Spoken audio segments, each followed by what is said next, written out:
Okay my dear students, अभी आपने previous class में देखा कि हम दो वेक्टर का वेक्टर प्रोडक्ट या क्रॉस प्रोडक्ट कैसे फाइंड आउट करते हैं। आपने देखा कि जब भी हमें दो वेक्टर का वेक्टर प्रोडक्ट या क्रॉस प्रोडक्ट फाइंड आउट करना होता है तो उसको हम राइट करते हैं vector A cross vector B से, और vector A cross vector B equal to होता है mod A mod B sine theta, mod A mod B sine theta unit vector N, mod A mod B sine theta unit vector N. यहाँ पर mod A mod B sine theta ये vector A cross B के magnitude को denote करता है, sine theta उनके बीच का angle है, और एन कैप जो है वेक्टर ए क्रॉस बी की डायरेक्शन को डिनोट करता है। अभी हमने डिस्कस किया कि जब हम mod A cross B find out करते हैं तो मॉड ए क्रॉस बी में एक नया वेक्टर मिलता है वेक्टर सी। ये नया वेक्टर सी वेक्टर ए के भी परपेंडिकुलर होता है, वेक्टर बी के भी परपेंडिकुलर होता है, जिस प्लेन में ए और बी होते हैं उसके भी परपेंडिकुलर होता है। मीन्स अगर वेक्टर ए और बी एक्स वाई प्लेन में है तो जो वेक्टर सी आएगा वो ए और ए के भी परपेंडिकुलर होगा, बी के भी परपेंडिकुलर होगा, एक्स वाई प्लेन के भी परपेंडिकुलर होगा। उसकी डायरेक्शन या तो प्लस जेड एक्सिस होगी या माइनस जेड एक्सिस होगी। अगर हम ए क्रॉस बी जो है वो एंटी क्लॉकवाइज लेते हैं तो वेक्टर सी की डायरेक्शन पॉजिटिव जेड एक्सिस के लॉन्ग होगी। अगर बी क्रॉस ए जो है हम क्लॉकवाइज लेते हैं तो इसकी डायरेक्शन जो है into the plane of paper होगी, निगेटिव जेड एक्सिस होगी। Out of the plane of paper को हम सर्कल डॉट के द्वारा डिनोट करते हैं, into the plane of paper को हम क्रॉस सर्कल के द्वारा डिनोट करते हैं। आइए हम देखें कि अब वेक्टर प्रोडक्ट की ज्योमेट्रिकल मीनिंग क्या है, उसका ज्योमेट्रिकल इंटरप्रिटेशन क्या है, ज्योमेट्री में उसका क्या अर्थ है, ज्योमेट्री में क्या उसकी मीनिंग है। आइए हम देखते हैं। देखिए ये हमारा एक पैरेललोग्राम है O P R Q, O P R Q हमारा ये एक पैरेललोग्राम है जिसकी टू एडजेसेंट साइड है ओ पी और ओ क्यू, जिसकी टू एडजेसेंट साइड है O P and O Q. ये टू इसकी एडजेसेंट साइड है जिनके बीच में एंगल कितना है, थीटा है। क्या है, थीटा है। इन O P adjacent side mod vector A के इक्वल है, ओ क्यू एडजेसेंट साइड जो है मॉड वेक्टर बी के इक्वल है। इनके बीच में स्मॉलर एंगल थीटा है, थीटा वेक्टर ए व बी के बीच का एंगल कंसीडर किया जाएगा। जब भी दो वेक्टर के बीच के में एंगल कंसीडर करना हो तो दोनों को टेल टू टेल रख लेते हैं, तब उनके बीच का स्मॉलर एंगल कंसीडर करते हैं, या दोनों को हम हेड टू हेड रख लेते हैं तब उनके बीच का स्मॉलर एंगल कंसीडर करते हैं। तो यहाँ पर वेक्टर ए और वेक्टर बी के बीच का एंगल थीटा है। अब यहाँ पर मॉड ए क्रॉस बी जो होगा, मॉड ए क्रॉस बी जो होगा वो इस parallelogram O P R Q, mod A cross B जो होगा, मॉड ए क्रॉस बी वो इस parallelogram O P R Q के एरिया को डिनोट करेगा। मॉड ए क्रॉस बी जो है इस parallelogram O P R Q के एरिया को डिनोट करेगा। किसको, एरिया को डिनोट करेगा। अब पैरेललोग्राम का एरिया होता है base into height, base into height.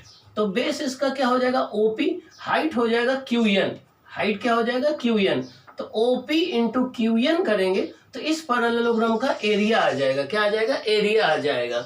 अब हम देखें ओपी कितना है, मॉड वेक्टर ए है, क्यू एन हम देखें, देखिए ये वेक्टर बी है, ये एंगल थीटा है। अगर हम साइन थीटा फाइंड आउट करेंगे तो साइन थीटा होता है परपेंडिकुलर अपॉन हाइपोटेन्यूज। परपेंडिकुलर क्या है, क्यू एन, हाइपोटेन्यूज क्या है, ओ क्यू। परपेंडिकुलर क्या है, क्यू एन, हाइपोटेन्यूज क्या है, ओ क्यू। तो आपका हो जाएगा Q N equal to O Q sine theta. Q N क्या हो जाएगा, ओ क्यू साइन थीटा। और ओ क्यू किसके हैं, मॉड वेक्टर बी के इक्वल है, तो क्यू एन हो जाएगा बी साइन थीटा। क्या हो जाएगा, क्यू एन हो जाएगा बी साइन थीटा। तो क्यू एन क्या है, परपेंडिकुलर है, क्या हाइट है इस पैरेललोग्राम की। अब हम अगर मॉड ए क्रॉस बी निकालेंगे तो मॉड ए क्रॉस बी होगा mod A into mod B sine theta. Mod A को हम लिख सकते हैं ओपी और मॉड बी को लिख सकते हैं ओ क्यू साइन थीटा क्या हो जाएगा क्यू एन हो जाएगा, क्या हो जाएगा क्यू एन। और ये ओपी आपका क्या है बेस, क्यू एन क्या है हाइट, तो ये आपका क्या हो जाएगा area of parallelogram, area of parallelogram, ये एरिया ऑफ पैरेललोग्राम हो जाएगा। इसका मतलब ये हो गया कि अगर एक वेक्टर ए हो और एक वेक्टर बी हो, ये किसी पैरेललोग्राम की एडजेसेंट साइड बनाए। एडजेसेंट साइड वो साइड होती हैं जिनका स्टार्टिंग पॉइंट सेम होता है। तो अगर वेक्टर ए व वेक्टर बी किसी पैरेललोग्राम की टू एडजेसेंट साइड को रिप्रेजेंट करें तो मॉड ए क्रॉस बी इस पैरेललोग्राम के एरिया को रिप्रेजेंट करेगा। मॉड ए क्रॉस बी इस पैरेललोग्राम के एरिया को रिप्रेजेंट करेगा। तो देखिए हो जाएगा mod A cross B equal to हो जाएगा बेस इंटू हाइट, ये बेस है ये हाइट है, ओके। तो ये हो जाएगा एरिया ऑफ द पैरेललोग्राम, क्या हो जाएगा एरिया ऑफ द पैरेललोग्राम। इसका मतलब area of a parallelogram with adjacent side vector A and B is area equal to mod A cross B equal to A into B sine theta. Thus, magnitude of the vector product of two vectors is equal to the area of the parallelogram formed by the two vectors of adjacent side. Two vectors of adjacent side. मतलब अगर कोई एक parallelogram है जिसकी adjacent side OP और OQ है जो कि वेक्टर A और वेक्टर B है, तो इस पैरेललोग्राम का जो एरिया हो जाएगा वो हो जाएगा एरिया इक्वल टू आपका मॉड ए क्रॉस बी, क्या मॉड ए क्रॉस बी। तो जब भी हम कोई एक पैरेललोग्राम ले लें जिसकी एडजेसेंट साइड वेक्टर ए व वेक्टर बी हो तो मॉड ए क्रॉस बी उस पैरेललोग्राम के एरिया को रिप्रेजेंट करेगा, ओके। अब आइए देखें अगर हम इसमें इसको ज्वाइन कर दें तो देखिए ये पैरेललोग्राम टू ट्रायंगल में डिवाइड हो जाएगा। अगर हम QP को ज्वाइन कर दें तो ये पैरेललोग्राम टू ट्रायंगल्स में डिवाइड हो जाएगा, एक PQO और एक PRQ। इन दोनों ट्रायंगल का एरिया सेम होगा, इन दोनों ट्रायंगल का एरिया सेम होगा। इसका मतलब ये हुआ कि किसी पैरेललोग्राम का जो डायगोनल है उस पैरेललोग्राम को टू इक्वल एरिया के ट्रायंगल में डिवाइड कर देता है। किसी पैरेललोग्राम का जो डायगोनल है वो उसको टू इक्वल एरिया के ट्रायंगल में डिवाइड कर देता है। तो जो एरिया आपका PQO का होगा वो PRQ का होगा और किसी एक ट्रायंगल का एरिया पूरे पैरेललोग्राम का हाफ होगा, क्या होगा हाफ होगा। आइए देखें मॉड ए क्रॉस बी को हम लिख सकते हैं 2 इंटू 1/2 OP इंटू QN।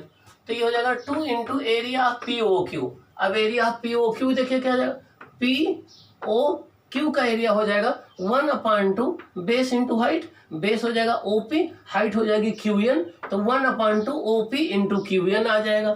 तो हो जाएगा 2 into area of POQ। Thus the magnitude of the vector product of two vectors is equal to the twice of the area of triangle formed by the two vectors at its adjacent side। मतलब क्या हुआ कि अगर ये कोई एक triangle है, ये कोई एक ट्रायंगल OPQ है जिसकी एडजेसेंट साइड वेक्टर A और B है, तो आपका मॉड A क्रॉस B जो होगा वो इस एरिया के इस ट्रायंगल के एरिया के डबल के इक्वल होगा। मॉड A क्रॉस B जो होगा इस एरिया के इस ट्रायंगल के एरिया के जस्ट डबल के इक्वल होगा। तो मीन्स अगर कोई एक ट्रायंगल, या ऐसे कह दें कि अगर कोई एक ट्रायंगल है जिसकी एडजेसेंट साइड वेक्टर A व B हो तो मॉड A क्रॉस B जो है इस ट्रायंगल के हाफ एरिया को रिप्रेजेंट करेगा, ओके। अब आइए हम देखते हैं। तो यहाँ से क्वेश्चन आपके यहाँ पूछा जाता है, आपको यहाँ से क्वेश्चन आपके एग्जाम में आते हैं। ये वेक्टर अगर A दे दिया जाए, ये वेक्टर B दे दिया जाए तो mod 1/2 A cross B find out करेंगे तो इस ट्रायंगल का एरिया आ जाएगा। A और B एडजेसेंट साइड है इस ट्रायंगल की। अब हम देखें प्रॉपर्टीज ऑफ वेक्टर प्रोडक्ट क्या है। प्रॉपर्टीज ऑफ वेक्टर प्रोडक्ट में देखिए ये हमने XY प्लेन ले लिया, क्या ले लिया है XY प्लेन ले लिया है। XY प्लेन में हमने वेक्टर A व B ले लिया है, हमने XY प्लेन ले लिया है। XY प्लेन में हमने वेक्टर A व B कंसीडर किया है। अब हम देखते हैं कि वेक्टर ए क्रॉस बी क्या रिप्रेजेंट करेगा। देखिए ये एक्स वाई प्लेन है, एक्स वाई प्लेन है। हमने एक वेक्टर ए ले लिया है, एक बी ले लिया है। हमें ए क्रॉस बी फाइंड आउट करना है।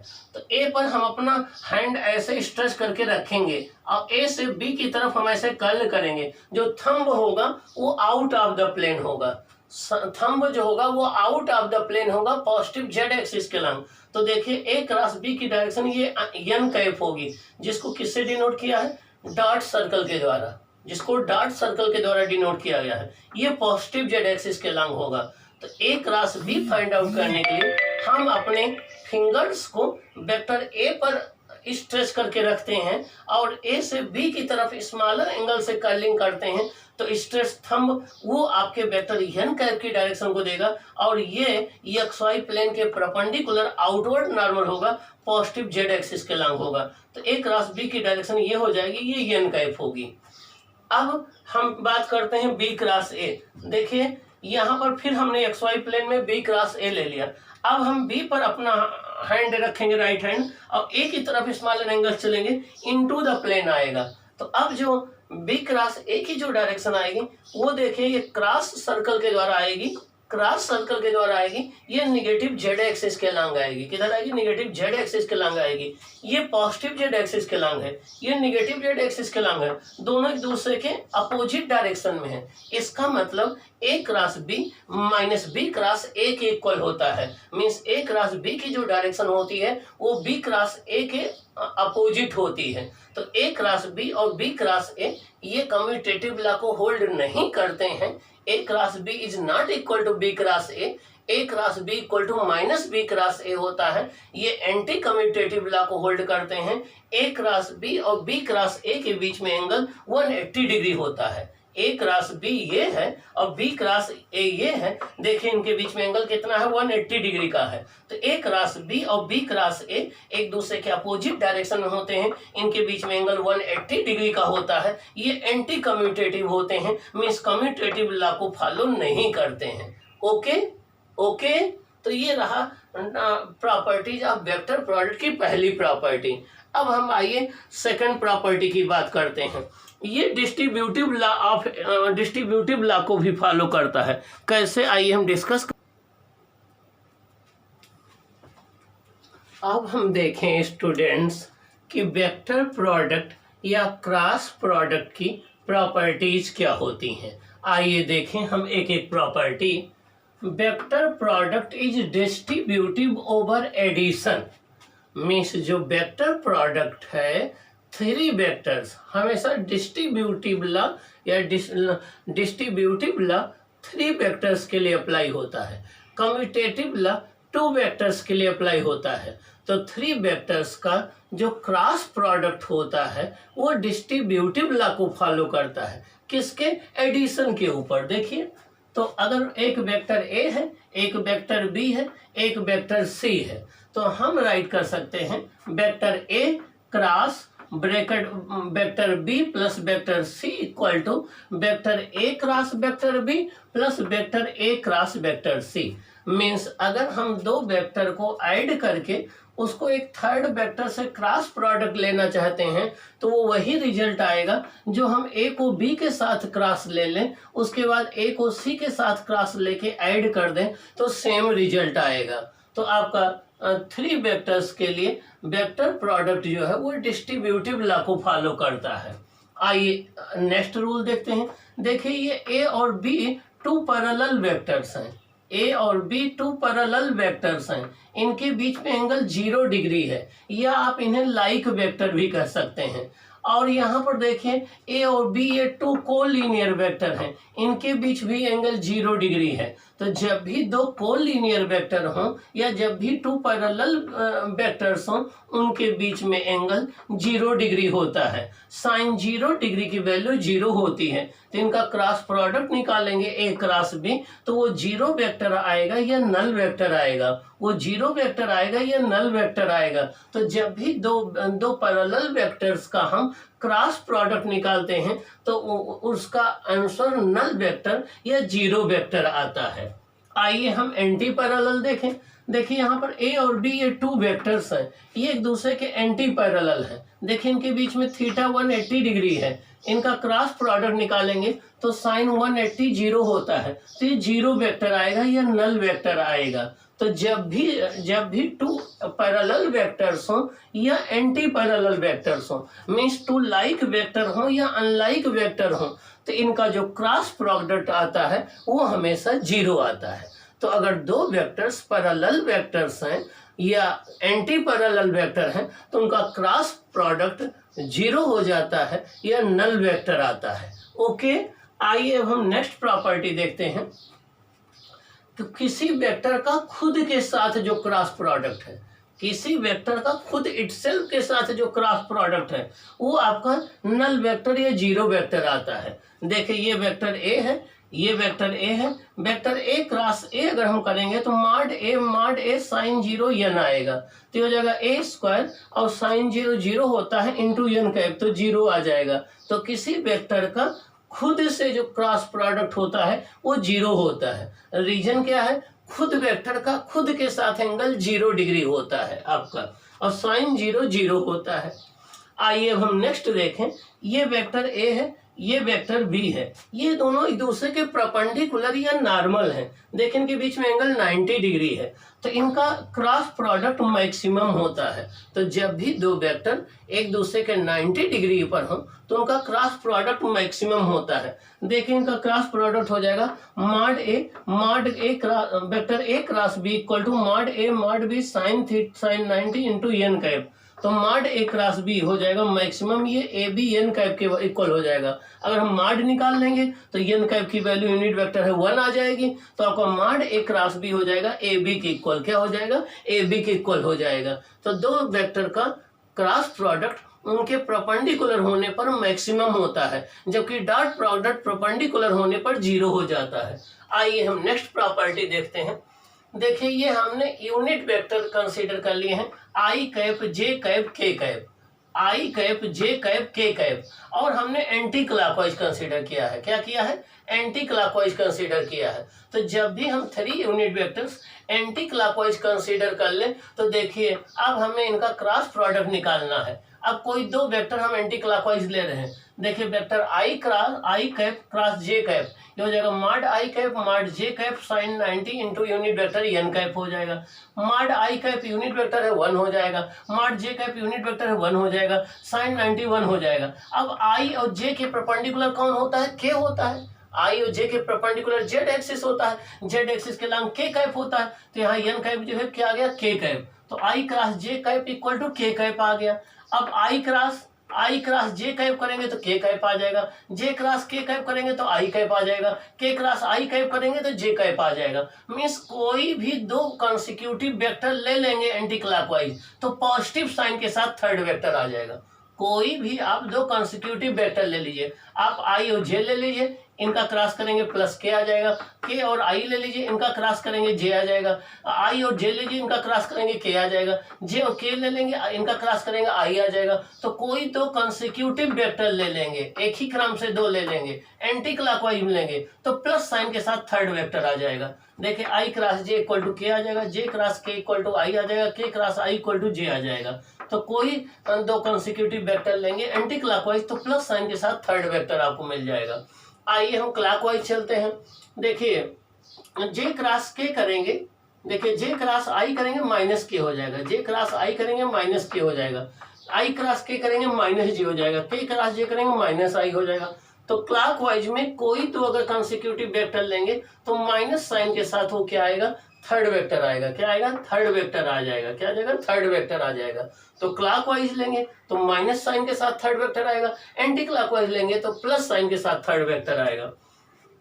आइए हम देखें कि आई क्रॉस आई कैप क्या होगा। देखिए आई कैप क्रॉस आई कैप करेंगे, माड आई साइन जीरो एन कैप हो जाएगा, ये जीरो वेक्टर आ जाएगा। ऐसे आई क्रॉस जे करेंगे, आई क्रॉस आई करेंगे, जे क्रॉस जे करेंगे, के क्रॉस के करेंगे तो क्या हो जाएगा? जीरो हो जाएगा। तो किन्हीं दो यूनिट वेक्टर का खुद से क्रॉस प्रोडक्ट जीरो होता है और किसी दूसरे से क्रॉस प्रोडक्ट जो है वो अगले वेक्टर के इक्वल होता है। आइए अब हम देखें कि अगर दो वेक्टर कंपोनेंट के फॉर्म में दिए गए हों, दो वेक्टर कंपोनेंट के फॉर्म में दिए गए हों तो इनका क्रॉस प्रोडक्ट कैसे निकालते हैं। जब भी दो वेक्टर कंपोनेंट के फॉर्म में दिए गए हों तो इनका क्रॉस प्रोडक्ट कैसे निकालते हैं। देखिए vector A cross vector B equal to question mark, ये हमें निकालना है। वेक्टर ए क्रॉस बी के लिए हम क्या करते हैं, ये एक डिटरमिनेंट बना लेते हैं, ऐसे दो पड़ी लाइन खींच लेते हैं। यहाँ आई कैप लिखते हैं, यहाँ जे कैप लिखते हैं, यहाँ के कैप लिखते हैं, यहाँ प्लस माइनस प्लस का साइन लेते हैं। अब इस देखिए आई का कोफिशिएंट यहाँ क्या है, ए एक्स हो गया, यहाँ जे का कोफिशिएंट क्या है, ए वाई हो गया, यहाँ के का कोफिशिएंट क्या है, ए जेड हो गया। यहाँ देखिए आई का कोफिशिएंट क्या है, बी एक्स, यहाँ जे का कोफिशिएंट क्या है, बी वाई, यहाँ के का कोफिशिएंट क्या है, बी जेड हो गया। तो देखिए ये ए एक्स हो गया, ए वाई हो गया, ए जेड हो गया, बी एक्स हो गया, बी वाई हो गया, बी जेड हो गया। अब हमें इसको सॉल्व करना है, तो देखिए इसी सीक्वेंस में चलते हैं। हमने प्लस आई कैप ले लिया, प्लस आई कैप ले लिया। जब प्लस आई कैप ले लेते हैं ये रो कैंसिल कर देते हैं, ये बचता है A Y A Z B Y B Z. तो देखिए A Y A Z B Y B Z कर दिया। अब माइनस जे कैप हमने ले लिया, माइनस जे कैप ले लिया तो ये रो कैंसिल कर देते हैं। अब ए एक्स ए जेड बचेगा, बी एक्स बी जेड बचेगा, ए एक्स ए जेड बी जेड बचेगा। अब प्लस के कैप ले लेंगे, प्लस के कैप में ये रो कैंसिल हो जाएगी, ये रो कैंसिल हो जाएगी, A X A Y B X B Y हो जाएगा, A X A Y B X B Y हो जाएगा। अब इसकी वैल्यू हम कैसे राइट करें, अब ये हम राइट करके आपको बताते हैं कि इसकी वैल्यू आप कैसे राइट करेंगे। आइए देखते हैं।